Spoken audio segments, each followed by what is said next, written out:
I have the honor of introducing Jill Mathieu from A Good Copy Inc., copywriting collective. Everybody, maybe a virtual applause. Hi, good morning. It's virtual, but I'm real. I just want to say. So hi, Jill. You might know her from, of course, coloring our very Ghantian streets pink. If you see in the picture behind her, this some of her work. It is also on the very beautiful facade of Sphinx Cinema, where I also sometimes can be found. So Jill, maybe to start off, how did your Corona project come to be? Because you've did famously the Echocide campaign, and you've also made postcards. So why did you do this, and how? Correct. It's always funny to me that people call it a campaign, because it wasn't. A campaign sounds like something that you've planned and plotted, and this wasn't any of that. It started because in the weekend of the lockdown, I think it was my grandma's birthday is on the 15th of March. And I think it was on the 13th Friday that we got like the message that everything was going to stop for at least a few weeks. So I had the daunting task of calling my 96-year-old grandmother and telling her that her birthday party was off. Made me feel like an asshole, basically.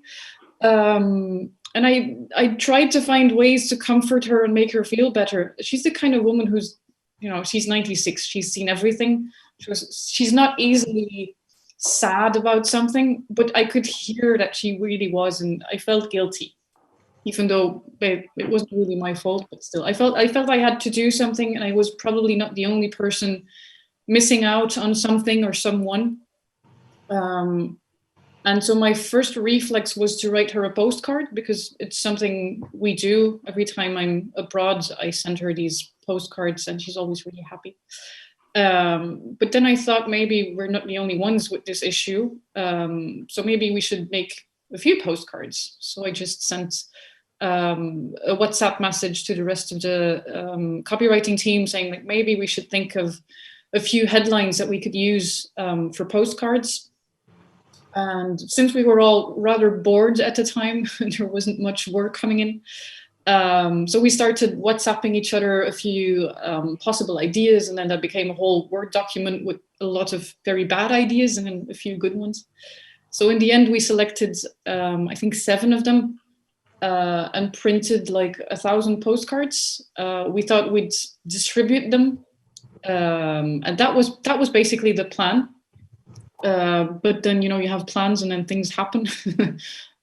So we had the issue that within 24 hours, people were ordering many more postcards than we actually had money for, which wasn't really a good idea since we weren't getting that much work in that first week of the lockdown.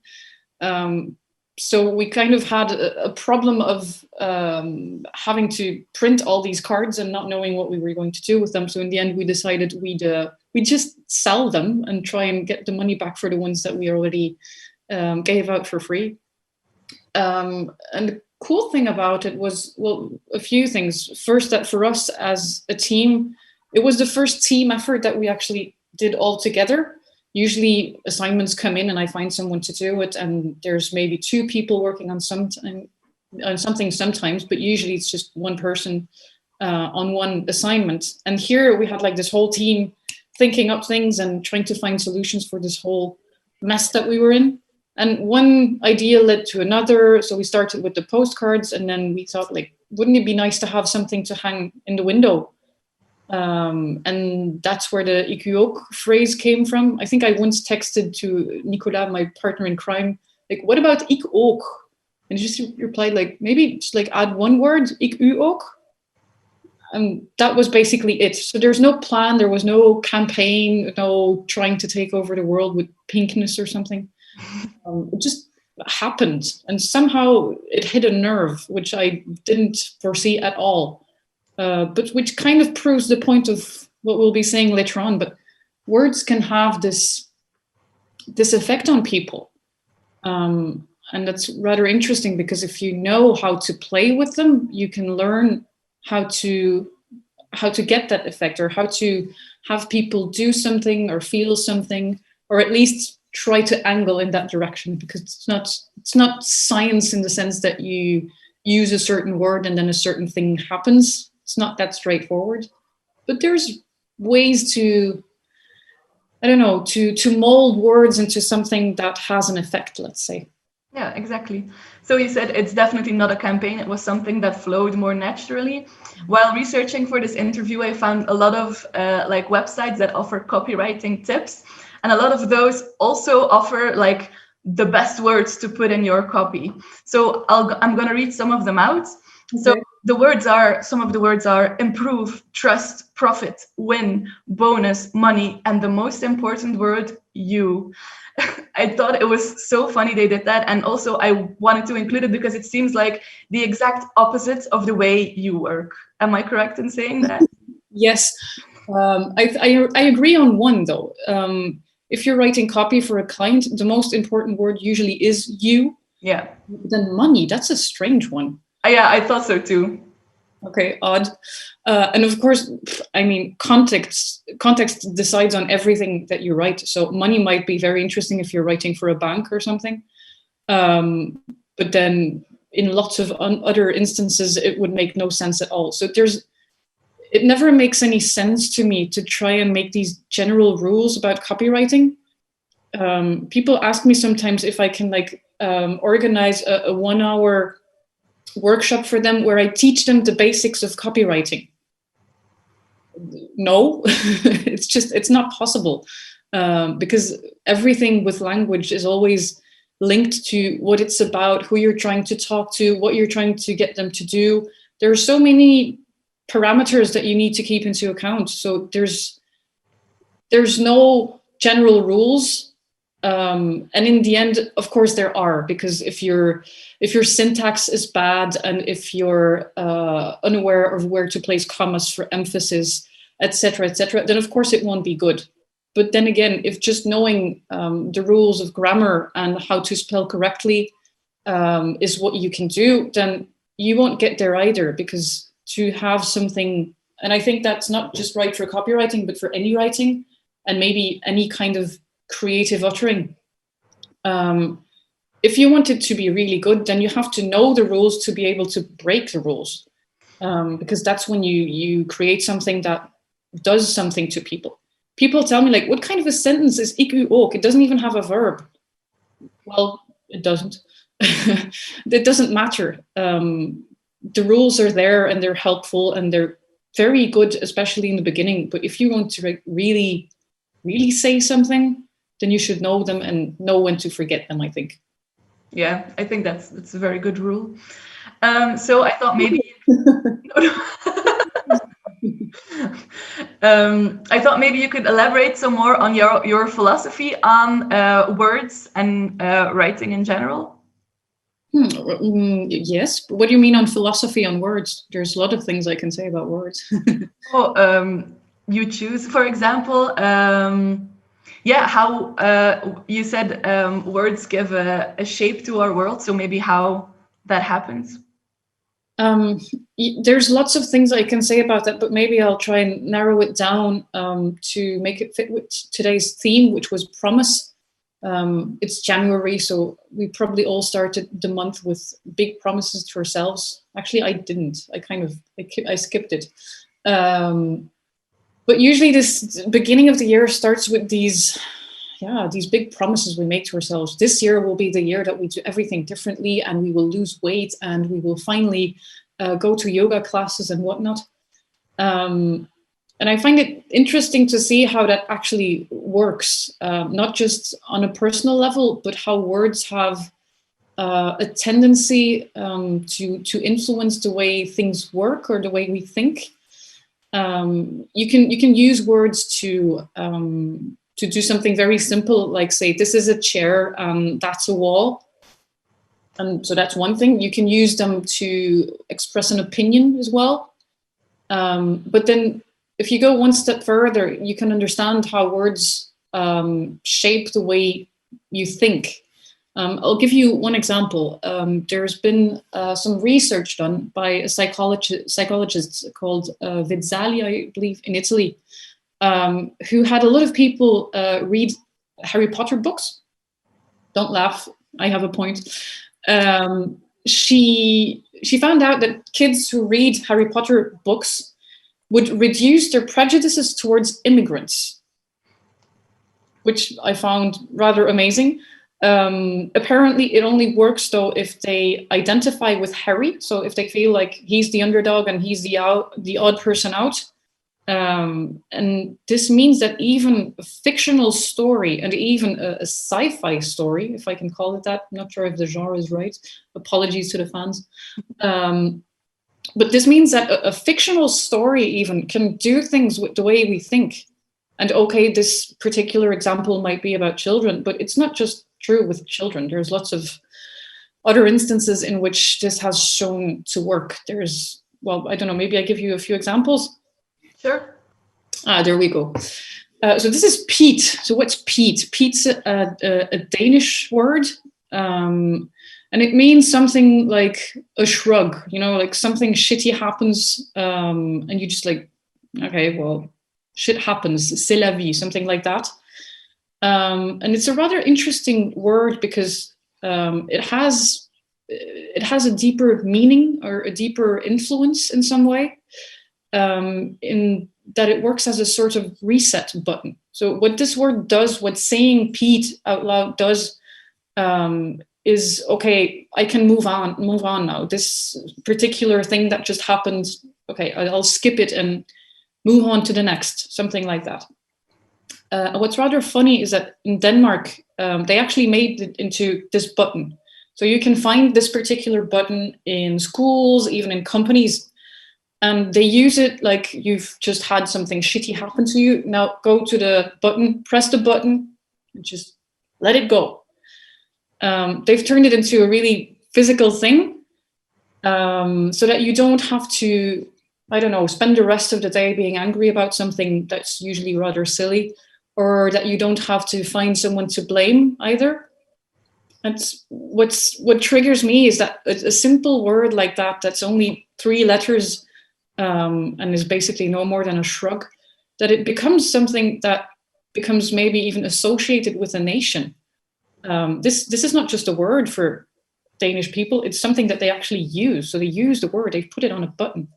And then I don't know if this could be called a scientific fact, but Danish are among the many, and I think maybe the number 1 happiest people in the world.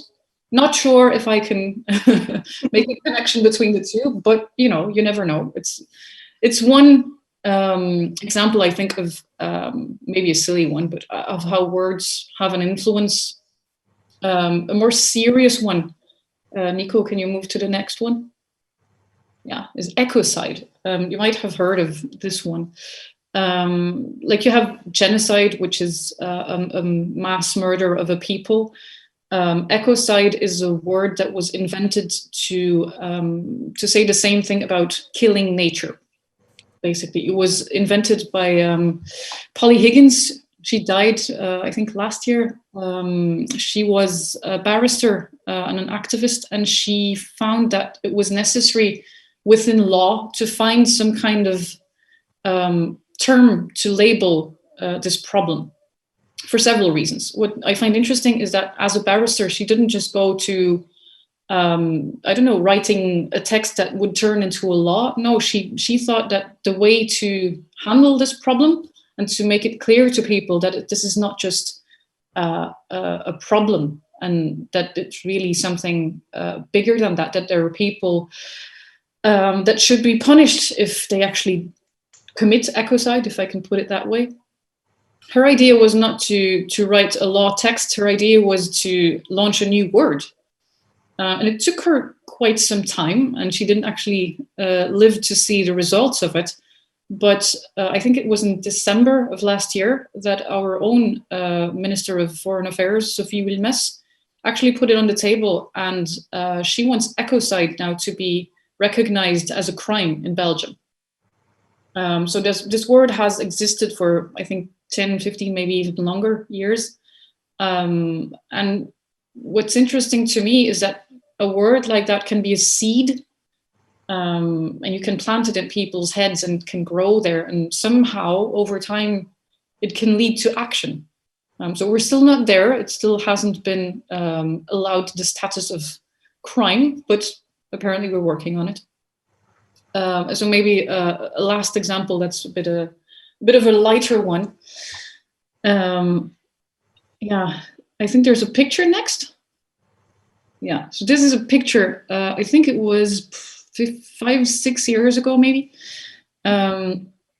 In Ghent, we decided to have a burial for 2 words, autochtoon and allochtoon, so immigrant, basically, which were words that were very commonly used by media at the time and are very divisive, I'll say. And Ghent being a very progressive and lefty city, we decided that we didn't want to use those words anymore. And so a couple of people printed out these words, put them into a coffin, and then paraded them through the city before actually burying them in the Bouw de Loo Park.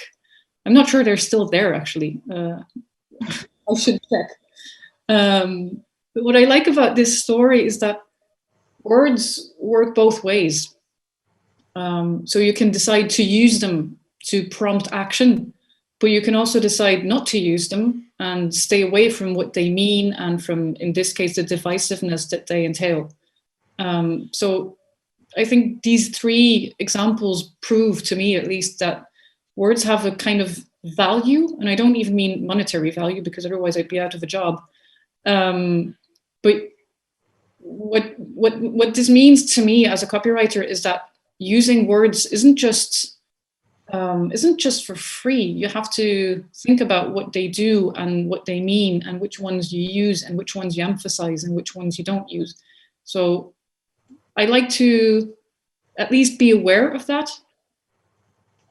Maybe that's a very long answer to the question, what's my philosophy on what words could mean? I really like it. Yeah, it's super interesting to look at the relationship between like our world and words, like the world we live in and words. It also made me think about, the Sapir-Whorf theory and like the movie Arrival. Like, I can strongly recommend it. It's a movie about aliens, but I read a quote from someone that said it's not a movie about aliens, it's a movie about all of us, which I totally agree on.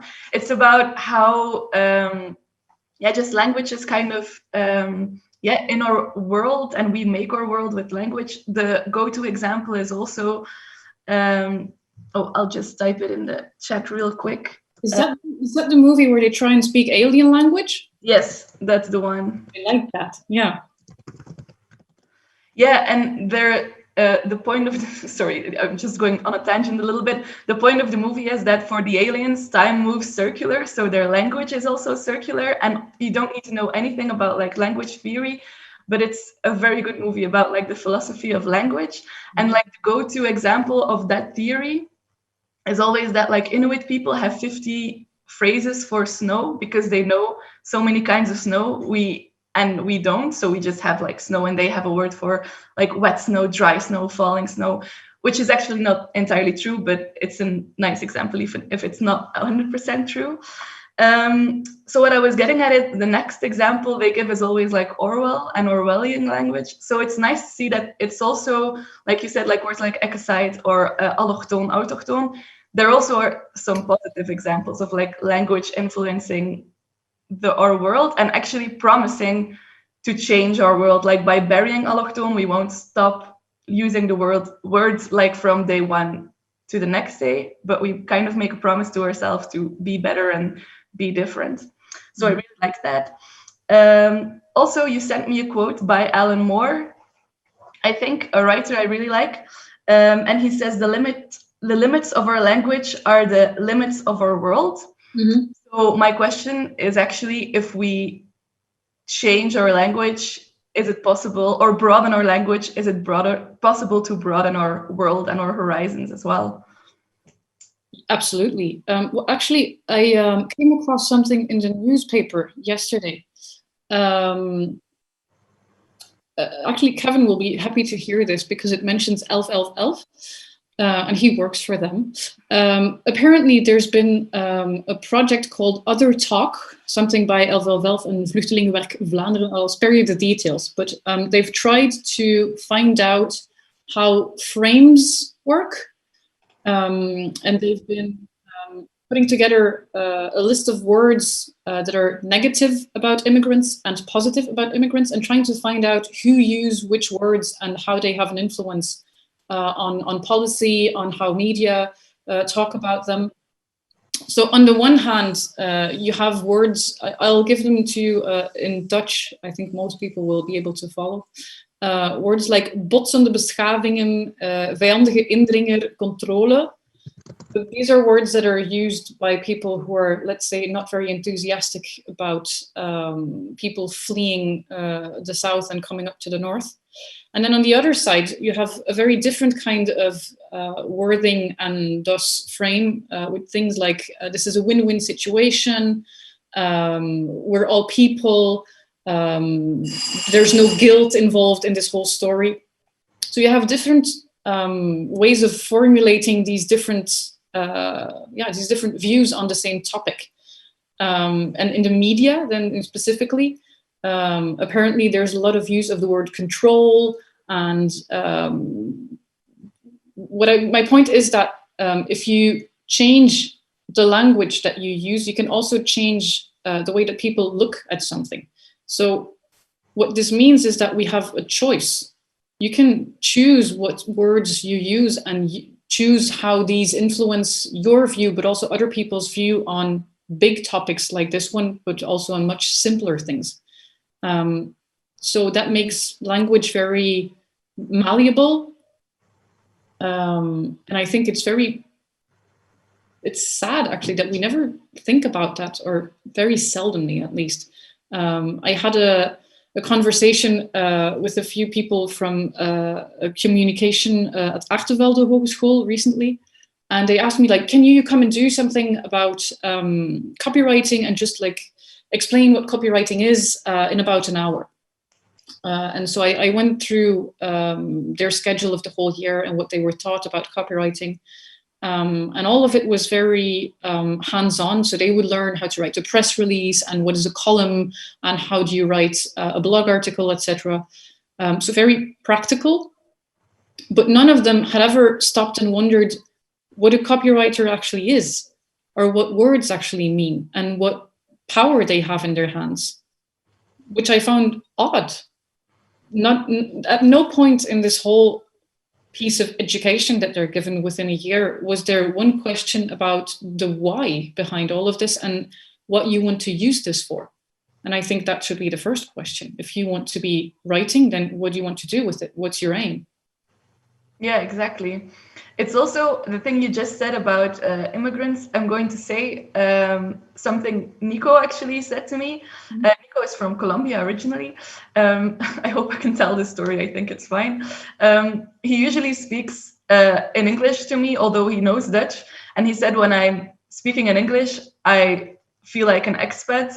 But when I'm speaking Dutch, I feel like an immigrant. And I thought it's a very good illustration of the point you just made, I thought. Yeah, painful illustration, actually. Yeah, true. Okay, so you also sent me my new favorite phrase, which is words are carrots, and in Dutch it's even better, it's woorden zijn wortels. Alliterations always work. Could you maybe elaborate a little bit on what you mean by words are carrots? Yeah, I was thinking about the whole topic for today being a promise. And the thing is with a word that it is a promise somehow. So we've talked about the fact that you can put a word into someone's head and then they can start to form an idea, and that idea might somehow later on down the line become a law. And I think that's what makes words so strong, that you can actually start with something as little as a word and turn it into a direction. So I think that's what a lot of times words are for. You can use them to give people direction. So as a human race, we always want to go forward, but which way is forward? You have to know or decide on which way forward is, and usually you need words to get there. The thing with words is that every idea starts with a word. If you want to, I don't know, talk to your girlfriend about where to go this summer, even for something simple as that, if you want to get it into your mind that Colombia is great and you should really go there, and Bogota is the nicest city in the world, you can show her some pictures and it will probably help, but you'll need words, even for simple things like that. So big ideas, small ideas, all of them started somehow with words. And thinking about what these do and which path they can illuminate is interesting, I think. Yeah. I think Alan Moore also says that if you can't describe the place that you want to go to, it's very hard to make it there. So you need to describe what an ideal society needs to look like if you want to get there. You need to put on your Tinder profile what kind of person you're looking for if you want to get that person. So words aren't just a way of pointing at things. They're also a means of getting to where you want to go. So in this sense, I think they're some kind of self-fulfilling prophecy, maybe. There's a I was reading up on Alan Moore, and he says something else. He gives a few examples of how this carrot principle works. So one thing he says is that after the French Revolution, people had to think about what was next. So, okay, they were rid of the kings and queens, finally beheaded, and all their fancy costume finally worn out. But then you needed something to start building a new kind of way of living.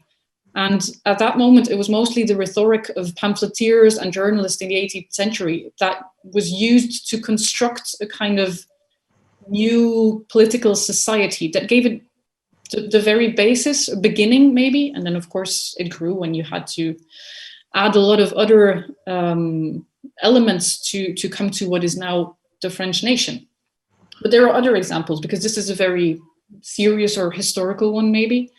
But even science fiction can do this. Like I told you about Harry Potter earlier. But there's another example. William Gibson is an American or Canadian, I'm not sure, fiction writer. He's the one guy who you should associate science fiction with. Basically, cyberpunk is what he invented. And he wrote a lot about future stories and computer networks. But he wrote all this in the 1970s, so way before all of this really existed. And he's the person who coined the word cyberspace, for instance, and also described how this whole world would look and what it could do, etc., etc. So here's this one guy writing at his desk in the 1970s about basically aliens and computers. And then so many years later, there's Doug Engelbart, the guy who actually invented the mouse, who invented hypertext video conferencing. So we're on Zoom thanks to Doug now. And he used a lot of what Gibson wrote and the terms that he used to make the things that he at that moment needed to make. So an idea that was already a couple of decades old, in the end became, even though it was a fictional idea and it was written in a book, which was not at all meant to be seen as a construction guide or anything like that, it led to something being made, something practical, some basic idea led to the internet. I'm cutting corners here, but it always comes back to the fact that the word, even though it's something small or a small idea or something you write in a book, can lead to actually creating something, and leads the way or illuminates the path to actually get there. I think it's Bauman, philosopher, who said an attractive destination is a precondition for progress. So you can use words to create that attractive destination, to talk about what it is that we want post-COVID, let's say, or I don't know, what it is that you want for dinner. That's an easier one. I think that's a nice sentiment to end it on. We can all use some beautiful destinations, I guess.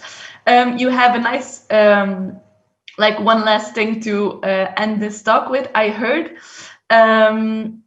which we will talk about in the breakout rooms, if that's okay for you. Sure. You can explain or elaborate. Or I will. So for our wishes for 2021, we will say out loud, even though that's considered kind of a bad omen. We will do it because it will create a brighter and better future for all of us. Thanks. So we will talk about that in the breakout rooms a little bit later, but first there will be a Q&A. So if you have questions, you can drop them in the chat. We won't be able to do all of them right now. We will do one or two, and the rest we will post on social media, the answers and stuff. So thanks very much, Jill. Maybe a small virtual applause for our first virtual guest. Many thanks. Thanks for being the first virtual guest.